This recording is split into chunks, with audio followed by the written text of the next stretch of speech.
Hey everyone, welcome back to Vercadia. Today we've got a bit of an experimental video. We're going to do sort of a week in the life of a crochet designer. It's almost May, so we have a lot going on. First and foremost, I'm going to spend the first part of this week working on some Etsy patterns. It was one of my big spring goals this year to get as many of the free patterns that are on the blog compiled into the ad-free downloadable PDFs that we sell on Etsy. I know a lot of you have been requesting those, and I promise I've been hearing you. It's unfortunately going to be a long-term project to get them all transferred over. We're going to be pulled in a few different directions this week, so my goal is to only get one of those PDFs done, but I will continue that project over the next few months. I'm trying to work in order of popularity, so over the past few weeks I've done the plant cuties and then part 1 and 2 of the flower cuties, since those are some of our most popular patterns. This week, I will probably be working on the Lily of the Valley cutie. Actually, oh yeah, here it is. So I probably will work on this pattern this week. And then over the next few weeks, I'll probably work on the pansy and the lily as well. And then in the middle of the week, we're going to do a little side adventure to a wildflower preserve.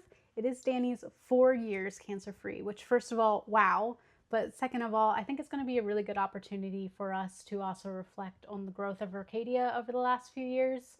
For anyone that hasn't read our story on our blog, Vercadia was very much born out of and inspired by us going through that cancer journey together. During that journey, we were trying really hard to slow down and be mindful about time passing. So a lot of my designs do thematically revolve around either the seasons changing or different holidays. So I'm really excited to take a nature walk with her and us reflect on how far we've come from her cancer journey, as well as how much we've grown this business together. And then to round out the week, we will probably be designing some new patterns for the blog. It is the end of April, so we're about 6 months out from Halloween right now. It is one of my big goals of 2026 to comfortably get ahead of schedule. So I'm going to be working on some Halloween garlands probably. So despite the flowers blooming and just getting out of a winter funk, I'm going to do my best this week to get into a spooky vibe.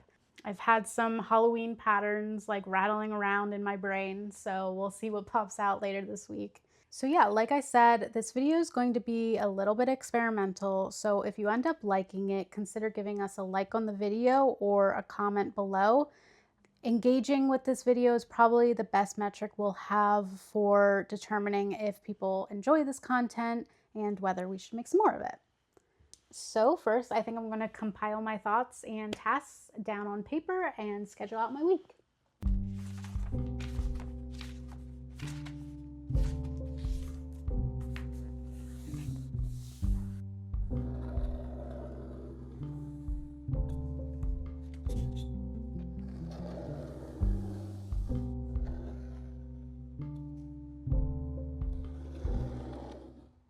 Okay, so this is roughly how I set up my planner for the week.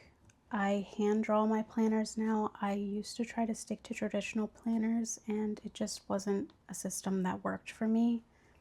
So now I draw my own planner and I include enough days for how many days I plan to work that week. And then on the left-hand side, in a column, I have a master list of all the goals that I want to accomplish this week. As the week goes on, every morning I will look at my master list and see which of these goals I can accomplish that day. Instead of filling in the whole week and pre-prescribing everything that I want to do for each day, I found that things come up unexpectedly too often that I can't always stick to everything that I idealize. So instead of having it already written down and then feeling bad about myself when I can't meet that goal, I just focus one day at a time. That way I'm not spending half of my planning time just erasing what I thought I could meet and actually be realistic about what I can do in a day. So any goals that don't get met today will get moved to the next day, and then I'll fill in the gaps for other tasks that I feel like I can do with the leftover time. And then at the very end of the week, if there are any tasks that I did not accomplish at all, then they will get carried over to the master list for the next week. That way nothing gets lost in the transition from week to week, and I can stay on top of everything and nothing slips through the cracks. Please ignore my cat. His name is Harry Baby, and he just likes to feel involved in whatever I'm doing. So the first step in taking the patterns that are free to read on the blog and compiling them into the ad-free downloadable PDFs that we sell on Etsy is to go through the pattern once more with a very fine-tooth comb. We want to catch any mistakes and typos that might have slipped through the cracks. I obviously proofread all of this before I put it on the blog numerous times, but sometimes things still slip through despite my best efforts. But when I find a mistake on the blog, it's pretty easy to rectify that because I just have to go and make that edit, save it, and then it's instantly live. Whereas for the Etsy PDFs, that mistake, I will have to go back into my files, correct the mistake, re-export the page, and then recompile the entire PDF, and then replace it on the listing on the Etsy. So it's obviously much more complicated to fix one of those mistakes. So before we compile that PDF, we just want to make sure it's completely thoroughly proofread, no mistakes, and we won't have to fix anything later on. And as you can see, I'm going through the pattern line by line, and I'm actually underlining what I'm reading. One of the biggest issues with proofreading your own pattern is that you know what it's supposed to say. So even when it doesn't say that, your brain is sort of filling in that gap and just assuming that that's what it says because you know what it's supposed to mean.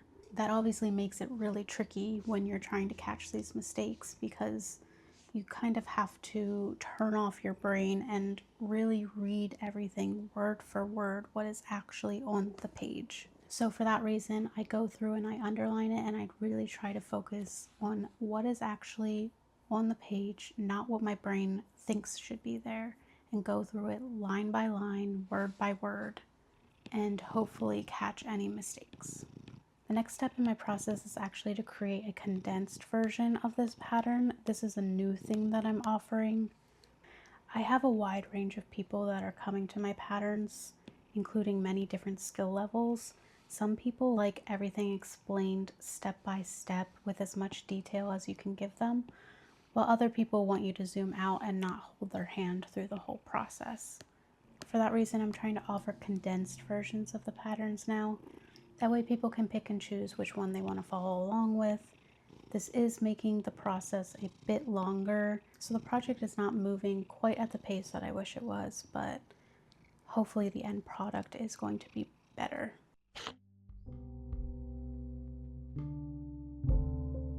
So now it's time to compile everything together into one PDF.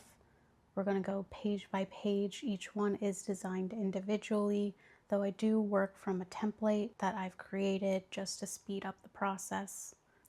I designed most pages in this 2-column format. I feel like that tends to look best. A lot of the round instructions are pretty short, so if you're going the full width of the page, I feel like there's a lot of empty space. And since I know a lot of people print these patterns out, I want to minimize as much empty space as possible so that we decrease the amount of pages that have to be printed. That's also something I'm trying to address with the condensed pattern, which I'm putting at the end of the PDF.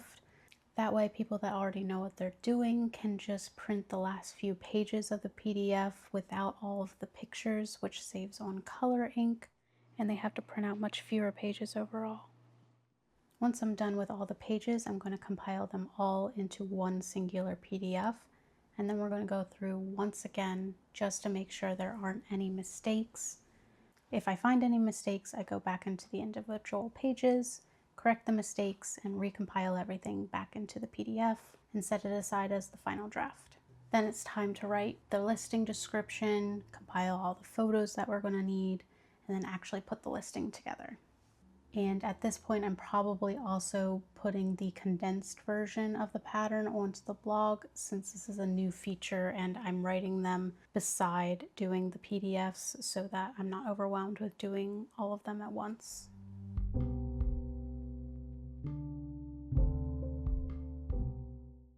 PDF designing days are heavy brain days for me, so I'm going to unwind tonight by catching up on some shows with Danny and working on one of my low pressure projects. What I'm working on here is a newer take on my heart sweater pattern. When I originally designed that sweater, I was struggling with figuring out the best way to scale the sweater up to larger sizes.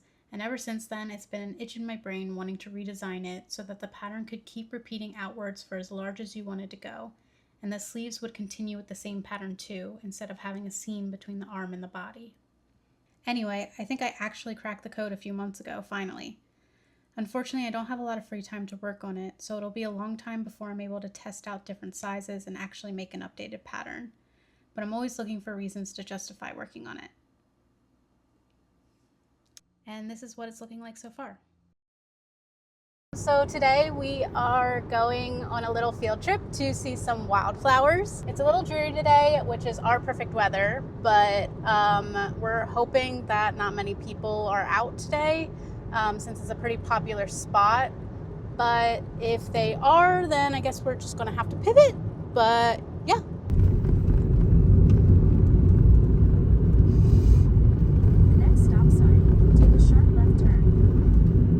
Okay, well,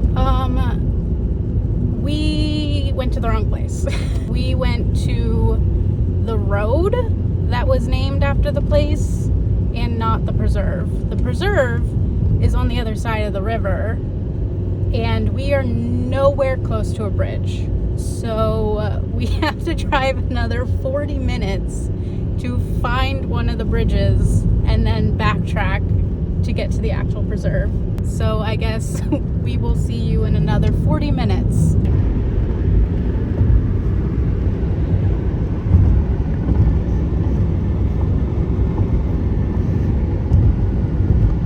Update number 2. We are still 30 minutes out and it just started drizzling. So yeah, I think the forecast is calling for rain. You know what? We're gonna double down and stick to the plan. We have an umbrella. Do we have an umbrella? We did have an umbrella. We'll figure it out in 30 minutes.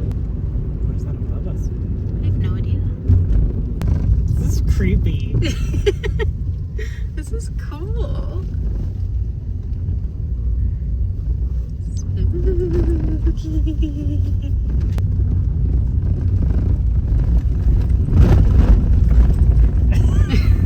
Very smooth road. Off-roading. Destination is on your left. Arrived. Success! Ooh, there's a railroad. I'm gonna save that wish for someone else, but that is a good dandelion.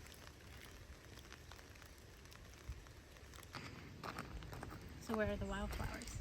These are trees, these aren't flowers. I know, we have to get into it still. There's a map back there. Did you look at it? No. Whoa! Look at that! Look at them all. Whoa! Oh, look at that one.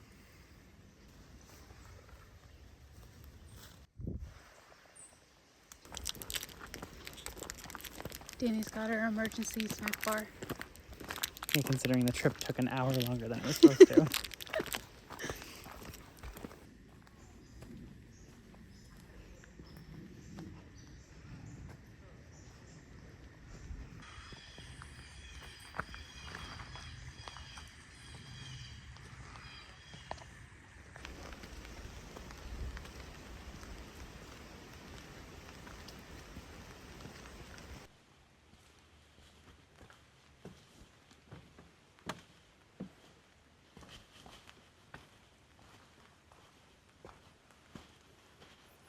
Oh, you can smell them.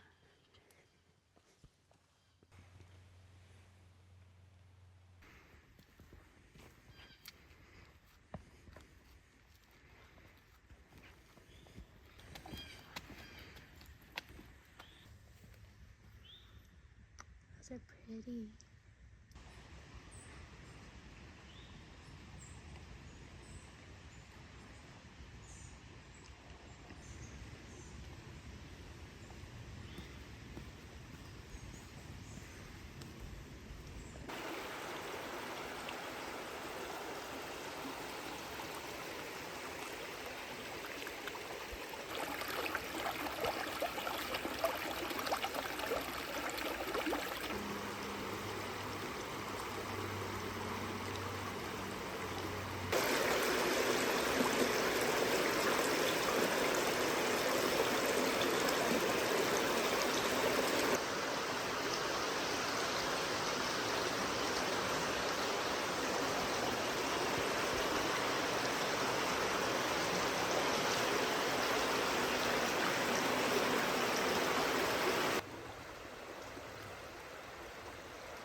We'll come up with Oh some. my god.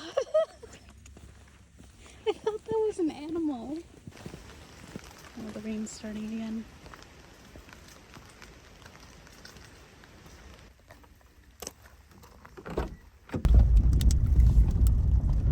I think that was a success. It was very beautiful. It was very beautiful. I'm very hungry.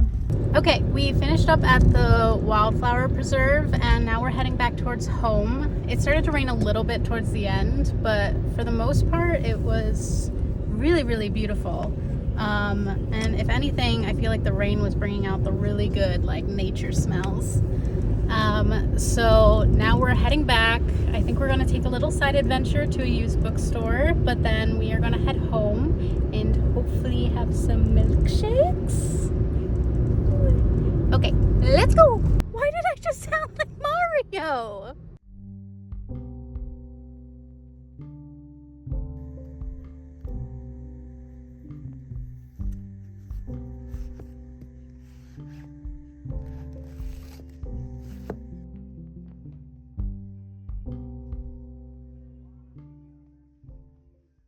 Now I think our stomachs are getting the better of us and we're going to stop at Aldi and get something special to eat. Something to go with our milkshakes that we already got to celebrate the occasion. Ah! The goose had her babies! Oh my god! Oh my god, they're so cute! Waffle fries or potato rounds? I think extra crispy waffle fries.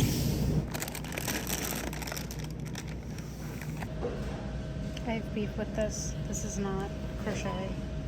That's knit.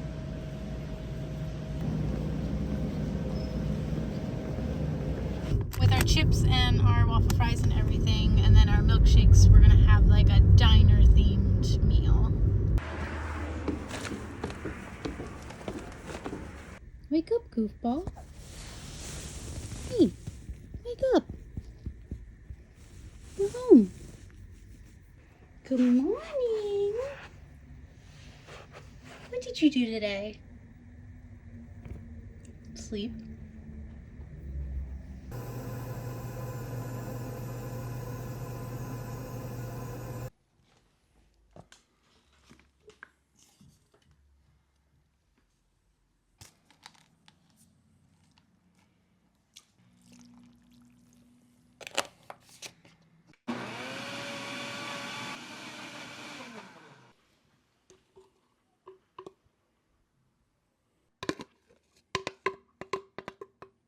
Now today I'm off to the library for a change of scenery so I can focus on some of the things that have been rotting on my to-do list.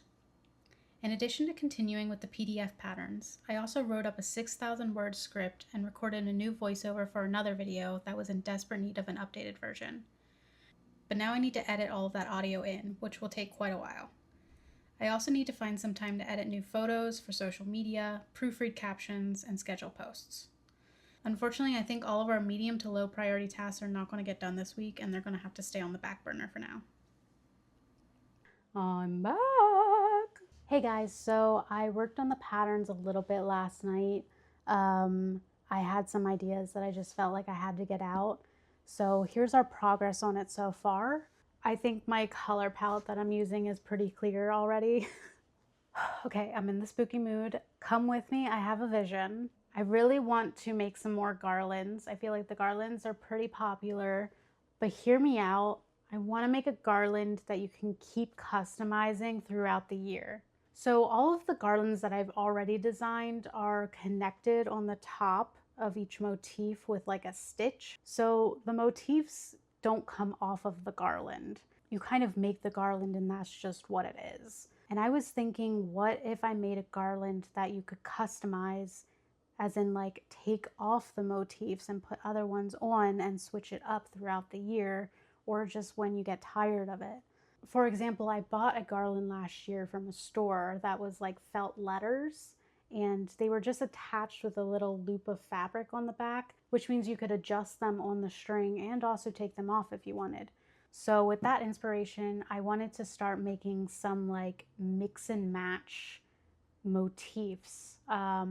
I'm going to start with Halloween, obviously, that you can like slide on and off, and then you could look at different patterns and decide which ones you want, and then just like compile the ones that like fit your theme. And since we're doing Halloween first, I figured the simplest shape to start out with was a candy corn. Ignore the black outline around this, I'm getting rid of that. But this was like what I was playing with first. So like, as you can see on the back of the motif, I just did another layer that acts as like a flap for the string to go through. And then ideally you would be able to move it to whatever position that you wanted on the garland and also take it off if need be. But I thought a candy corn was an obvious motif to go with. I do not like the black border I put on this, but if you can see, I was kind of playing with like the thickness of the motif. So this one is 2 layers that I then like slip stitched around the edge to join together. I don't like the slip stitch, at least not for this motif, but I do like the thickness of it. So I think I'm going to do each one as 2 layers, and then obviously the 3rd layer of the little strap on the back to adhere it to the garland. But I started with this first just because it was a simple shape, but ideally I would like to do letters as well, and I feel like those are going to be harder to get to a certain size. So I figured I'd probably have to start with the letters first and then make everything else a comparable size to the letters, because I can't really customize the size of those as easily. So I decided to drop this for now and start first with the letters. So this was my first attempt at a letter, and I've decided that I do not like this. If you can see, I started with like a back and forth sort of design, and then to like even out the edges, I did a single crochet border around the whole letter. And I realized in the middle of making it that it was not going to be simple to like describe what I was doing to a reader, which is something you really have to take into consideration when you're writing patterns for other people, because I know what I'm supposed to do, but they don't. And I need to be able to properly articulate what I'm doing, or else people are not going to know how to do it and they're just going to be frustrated. So I decided to scrap this one, and I instead went with a more in the round design. So if you can see, this one doesn't go back and forth, but in the round instead. And I like this one a lot better. I think I'm going to make another layer and then sew them back to back to get the thickness of what this one was. I originally did this in just a random color that I was already working with just because I have a lot of it. But I realized that maybe this would be good for the final design, because I thought it would be a good idea to spell out boo, since it only has 3 letters, so there's not that many motifs to make, but it's only 2 letters. So I would only have to do 2 designs to spell out the whole word. So I have 3 letters to work with, and there's 3 colors in the candy corn design. So what if I did a yellow B followed by an orange O and then a white O, and then we would be able to mimic the colors that are in the candy corn. I did briefly start on an O design, but unfortunately it is not lining up to be the same size as the B. I still need to add 2 more rows, and it's already at the height of the B. So I'll be scrapping this and doing another one that is a little bit shorter, so that as I add rows, it roughly gets to the same size. And then I'll probably make another one of these without the black border and bigger, because ideally I would want them to be a similar size. So this one obviously needs to be scaled up. I'll probably keep it to 2 layers, but I'll probably just sew them around the edges instead. So yeah, that's the plan we're sticking with, and now we just gotta execute it.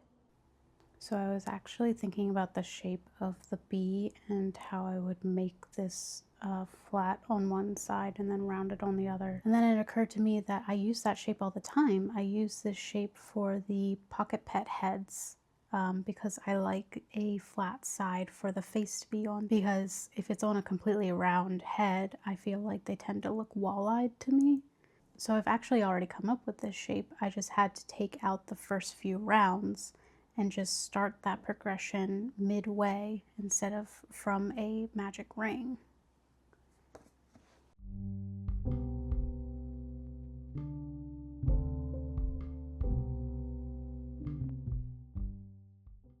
Okay, I think that concludes our week in the life of a crochet designer.